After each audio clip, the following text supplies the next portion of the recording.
Prime Minister Philip J. Pierre addressed growing concerns at a press briefing on Monday after reports surfaced over the weekend suggesting Saint Lucia may be among several countries facing potential new U.S. travel restrictions under President Donald Trump's expanded immigration crackdown. While confirming he had seen the reports, PM Pierre clarified that no official notification has been received from the U.S. government. I want to inform you that we have had no official notification from the U.S. on any such matter. But we'll continue to work with our contacts and our embassies in Washington, in New York, and the Ministry of External Affairs will continue to explore avenues with the embassy in Barbados to ascertain whether there is any truth in the matter. The proposed restrictions, part of Trump's broader immigration strategy, reportedly target nations considered non-cooperative in areas such as identity verification, passport security, or deportation efforts.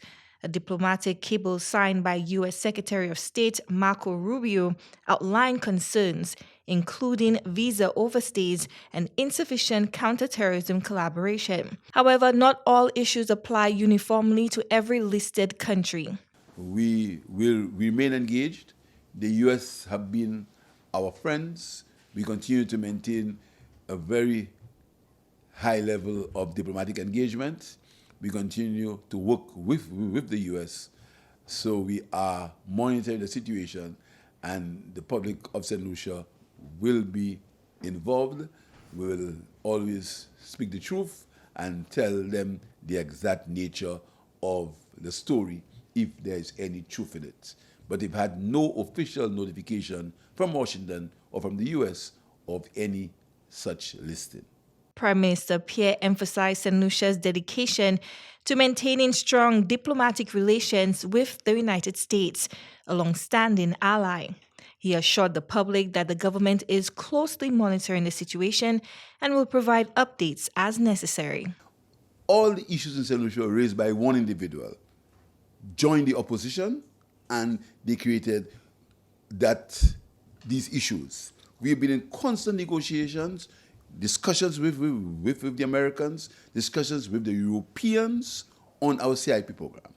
As we speak, there is work going on for joint legislation for all being spearheaded by the Eastern Caribbean Central Bank. We've always continued working to make our CIP program a CIP program that's transparent, a CIP program that is accountable.